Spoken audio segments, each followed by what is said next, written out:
Hi මගේ ලස්සන යාළුවෝ ටික ඉන්නවා නේද සතුටින්? හරි ඔය සතුටත් අරගෙනම අපි යමු අදත් හිරිපොද වැස්සි තෙමිලෙන්. ඊයා කෝකිලියෝ උඹ නම් කනවා හතර වර්ගෙම කනවා. හරි ඇයි කියලා නේද හිතුවේ? ඒ මොකද කියලා කියන්නේ ඔයා මාව සබ්ස්ක්‍රයිබ් කළොත් විතරයි ඔන්න.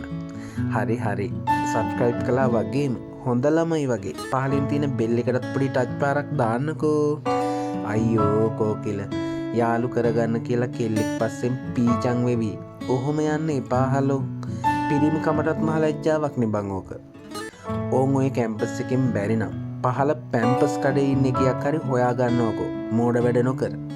තමාසිට මලක් දික් කරගෙන පස්සෙන් ආව කෝකිලට අදත් ඉතින් තමාසිකින් හුලන් තමයි හම්බ වුනේ.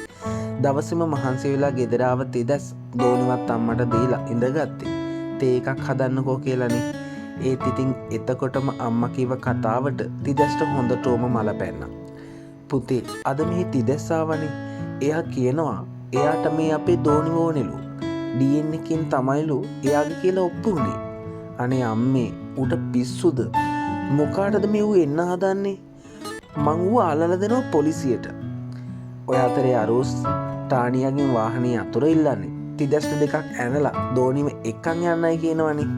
ඒත් ටානියා යතුර දෙන්නේ නැති වෙති. ඩයස් ගෑනිට මේ ගැන දැන් ලොකු සැකයක් තමයි තියෙන්නේ. ඕන් ඉතින් අපේ අච්චල එයාගේ අරලිය මල එක කෝලම් කරනවා. එයාට හිතෙනවලු උගන්නන වෙලාවෙදිත් ඇවිත් නිරාස මැඩම්ට කිස් එකක් දීලා දුවගෙන එන්න. අනේ මෙහිමත් ලෝභ හිතන ආදරයක් මටත් තියෙනවා නං කියලා මටත් හිතුණා. ඔය අතරේ තිදස්ස රෙසිග්නේෂන් දුන්නේ කම්පැනි එකෙන් අයින් වෙන්න හිතාගෙනනේ. ඒ බව ආරංචි වෙච්ච ඔලිවියා ඇවිත් තිදස්ගෙන් ඉල්ලන්නේ එහෙම කරන්න එපා. කම්පැනි එක දාලා යන්නේ නැතිව කම්පැනි එකම වැඩ කරන්න කියලානේ. එයාට ওই කේන්ති ගියාම පිට වෙන වචන ගණන් ගන්නත් එපයි කියන්නේ. ඒත් තිදස් නම් එක මොහොතක්වත් කම්පැනි එකේ ඉන්න හිතෙන්නේ නැති තරමටම එපා වෙලා. ඒ ඔය ඔලිවියා නාඩගම හින්දා තමයි ඉතින්. තිදස්ස අවුලෙන් ඉන්නවා දැක්ක සංදේශී ඇවිත් තිදස්සට කිව්වේ එක පාරටම නවතින්න එපාස.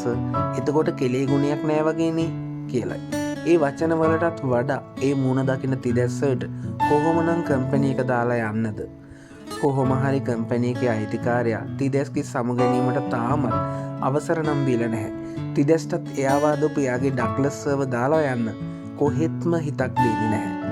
එතකොට තිදැස්ස තවදුරටත් මේ කම්පැනි එකේම නවතීද? සංදේශිකාව තියෙන නිවීම තිදැස්ගේ ජීවිතේ කොතැනකට අරන් ආවේද? ඒ දේවල් ගැන අපි ඉදිරියේදී කතා කරමුකෝ නේද? එහෙනම් මගේ හොඳ යාළුවෝ වගේ හැමෝම පරිස්සමින් සතුටින් ඉන්නකෝ. ගිහින් එන්නම් මං වාගේ ආදරණීය වස්තු.